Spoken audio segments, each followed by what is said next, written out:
নমস্কার বন্ধুরা, এখন আমি ধূপকাঠি দেখাবো।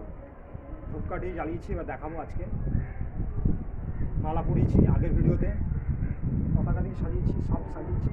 বই পড়বো, আমার ভাগনা রয়েছে সৃজক মণ্ডল, হাতে পতাকা রয়েছে। তো আজকে স্বাধীনতা দিবস পালন করছি আমার বাড়ির ছাদে, মহেশ কলোনি বাড়ির ছাদে, শ্রীরামপুর, হুগলি, কলকাতা, ইন্ডিয়া, ওয়েস্ট বেঙ্গল। তো নেতাজি সুভাষচন্দ্র বোসকে স্মরণ করছি এবং তাকে মালা পরিয়েছি এবং ধূপকাঠি দেখাবো। খুব ভালো লাগছে। কিছু বই পড়বো, ভালো লাগছে। তার বই, তার কিছু কথা, তাই এখন খুব ভালো লাগছে। আজকে স্বাধীনতা দিবস 15 আগস্ট সারা দেশ জুড়ে পালন হচ্ছে। ধূপকাঠি দেখাবো এখন।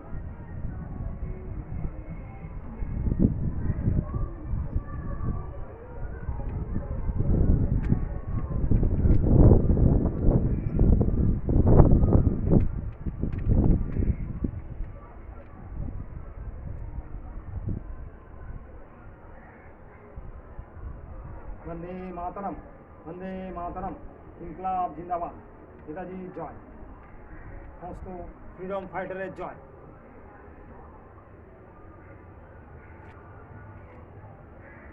দেশ আজকে স্বাধীন, 80তম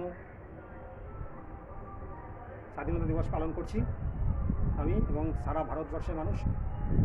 তিরঙ্গা যাত্রা হলো আজকে, এবারে 10ই আগস্ট থেকে কাল পর্যন্ত। আজকে তো ঘর ঘর মে তিরঙ্গা উঠছে, তিরঙ্গা যাত্রা। খুব আনন্দ লাগছে। আমরা দেশকে প্রেম করছি, দেশকে প্রেম করি, আমরা দেশকে ভালোবাসি। এভাবেই দেশকে ভালোবাসবো, সুভাষ বোসকে ভালোবাসবো, প্রত্যেকটা শহীদ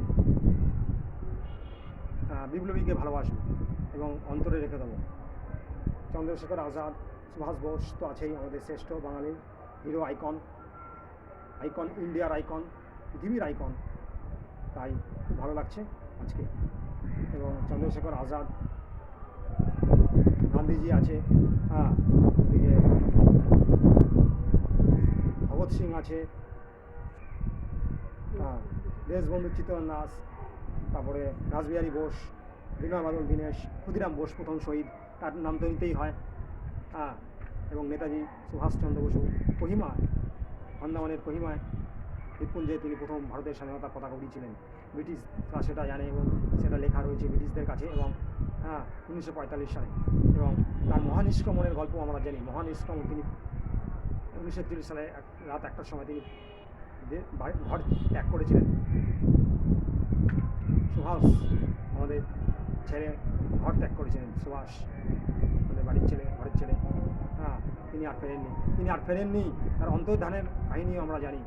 তার সব মিলিয়ে একটা রহস্যময় একটা ক্যারেক্টার, একটা অন্তরের ক্যারেক্টার, একটা ভালো মানুষ।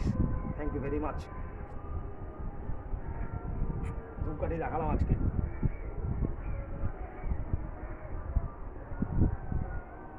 জয় হিন্দ, বন্দে মাতরম।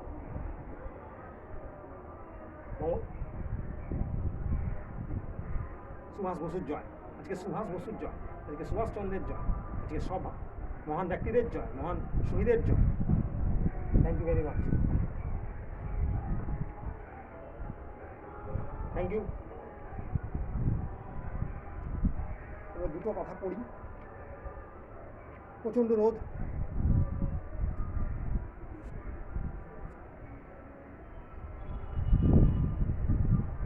আমি আগেও পড়েছি, এখনও পড়ছি। দুটো কথা, বেশি পড়বো না। এটা সুভাষ বোসের বই। স্বামীজি সম্পর্কে সুভাষ বোস বলেছে যা,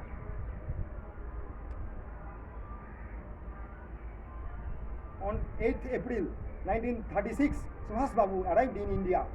At Bombay port, a large number of people assembled to welcome him, but no sooner than he alighted from the vessel, he was arrested by a government order. তাকে গভর্নমেন্ট অর্ডার দিয়েছিল অ্যারেস্ট করার তাকে। Later the government was under much pressure to release him. তাকে release করতে গভর্নমেন্টের বাধ্য হয়েছিল। And after almost a year, on 17th March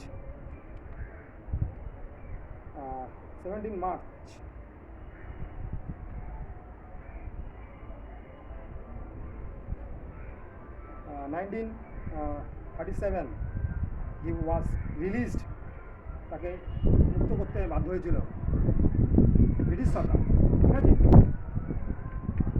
unconditionally after 5 years imprisonment and deportation. 5 years imprisonment, মানে বুঝতে পারছিস, 5 বছর কারাগার গিয়েছিল, কারাবন্দি ছিল 5 বছর Subhash Bose. after 5 years imprisonment and deportation, মানে তাকে ডিপোর্ট করেছে, মানে স্থানান্তর করেছে তাকে মানে আন্দামান দ্বীপপুঞ্জের সেই জেলে তাকে স্থানান্তর করেছে।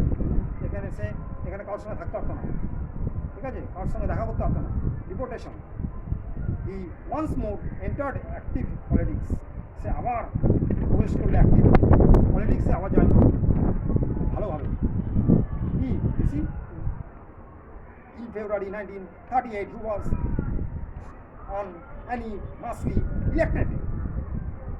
elected the president of Haripura session of the Indian National Congress. Indian National Congress-এর সভাপতি, হরিপুরা সভাপতি হিসেবে জয়েন করলো 1938 সালে, তাই তো। Next year in the Tripuri session also he was elected as president, but due to some differences with the other leaders of the Congress party he resigned from this post. Say resign করেছিল and founded the Forward Bloc. তিনি forward block করেছিল, কংগ্রেসের সভাপতি ত্যাগ করে পরিস্থিতি অনুযায়ী, পরিস্থিতির চাপে, বুঝলেন বন্ধুরা, শুনছেন। Netaji had visited a number of Ramakrishna Mission centres, অনেকবার সে রামকৃষ্ণ মিশনে দেখা করেছিল। Having gone around the missions premises of Kolkata students home and Shishu Mandal প্রতিষ্ঠান, presently known as Seva Pratishthan. He was very much impressed and commented that the good of the nation বেশিরভাগ ভালো nation depend করে, নির্ভর করে আপন সাচ ইনস্টিটিউশনস, এই রামকৃষ্ণ মতন institution দরকার, সেটাই বলছে। In the 6th volume, page number 160 of the Bengali Subhas Rachanavali, we find a photograph of Netaji visiting Ramakrishna Mission Vidyapith of Deoghar in 1940. সুতরাং এই হলো তার ছোট্ট নমুনা, তার কাহিনী, তার লড়াইয়ের, তার ভারতের জন্য তার লড়াইয়ের ব্রিটিশদের বিরুদ্ধে। এবং এখানে একটা বলছে, এই যে ফটোতে দেখুন, সুভাষচন্দ্র অ্যাট রামকৃষ্ণ মিশন বিদ্যাপীঠ দেওঘর 1940, এই যে দেওঘরে বসে আছে রামকৃষ্ণ মিশনের দেওঘরে নেতাজি মালা পড়ে। আর এদিকে একটা দেখাই, এই যে নেতাজির ছবি, এটাও after being elected the Congress president 1930, কংগ্রেসের প্রেসিডেন্ট হয়েছিল 1938 সালে। এবং এটা দেখাই পড়ে যে a comment of Subhash Chandra with his signature after his visit to Ramakrishna Mission Sevashram Vrindavan. কী বলছে, ওর হাতে লেখা হ্যান্ডরাইটিং এবং সিগনেচার 4/3/1940 সালে। I visited the Sevashram this afternoon and was delighted at what I saw. This institution is delighted with scenes of Daridra Narayan, হাতের লেখা কি দারুণ, আমার বাবার মতন হাতের লেখা, আমার বাবার হাতে লেখা বুঝলি তো ঋষি, দাদুর হাতে লেখা দেখুন। As Swami Vivekananda would put it, it was a oath institution. It is a oath institution, okay, and desert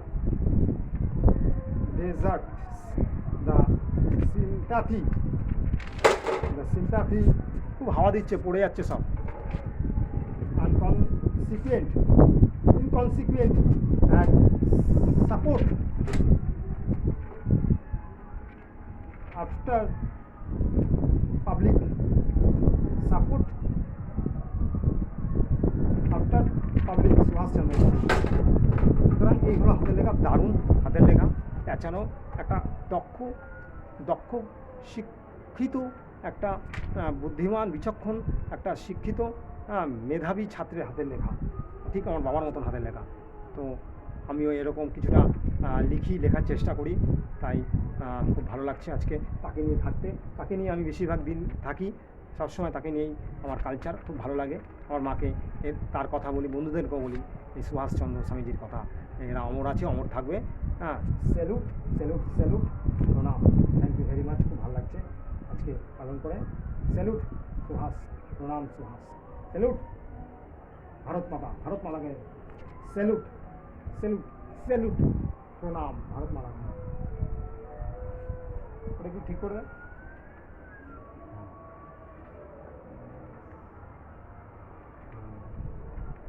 আজকে পরিবেশটা আমার খুব ভালো লাগছে সৃষ্টি করে, আপনাদের আশীর্বাদে, আপনাদের সহযোগিতায়। তাই আপনারা লাইক করবেন, দেখবেন, সাবস্ক্রাইব করবেন আমার প্রোগ্রামটা, এবং আমার কথাগুলো একটু মনে রাখবেন। আমার যে সুভাষ বোসকে নিয়ে যে আলোচনা করলাম সেগুলো একটু মনে রাখবেন। তাই এই হাতের লেখাটা দেখুন, খুব ভালো অরিজিনাল লেখা।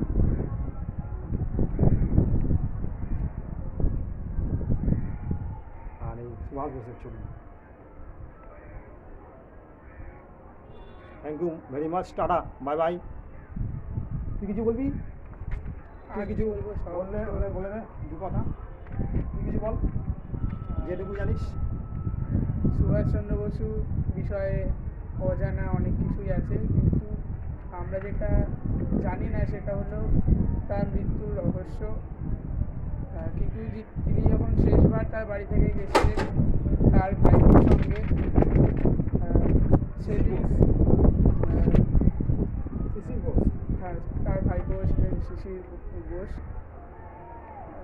তিনি তার ভাইপোর সাহায্য নিয়েই দেশ ছেড়ে গেছিলেন এবং দেশকে স্বাধীন করতে সাহায্য করেছিলেন। এবং তার বিমানে যাত্রার সময় সেই বিমান নাকি ব্লাস্ট হয় এবং তার মৃত্যু সেখানেই রহস্যময় হয়ে ওঠে। দেখা গেলে ভালো।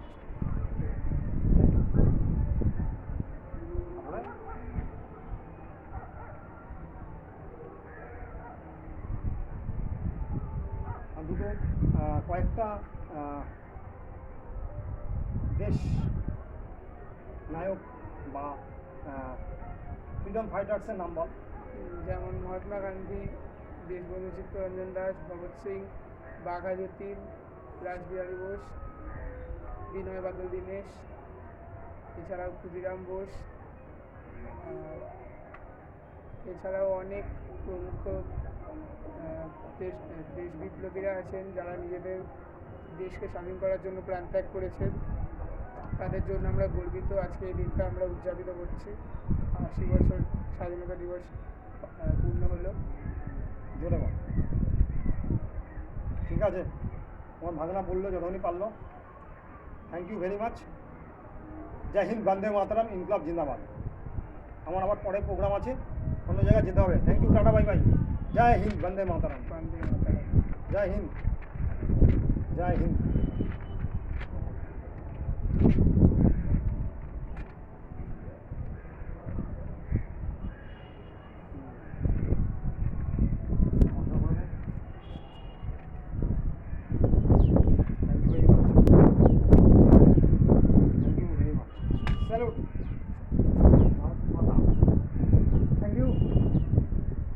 সূর্যের আলো ভালো রয়েছে, ভালো সূর্যের আলো কিরণ দিচ্ছে। Thank you, good luck everyone. Like Akshay Saha, খুব ভালো লাগছে। থ্যাংক ইউ, ভালো থাকবেন আপনারা সবাই। পালন করুন, আনন্দ করুন, celebrate, enjoy today. And Vande মাতরম। জয় হিন্দ।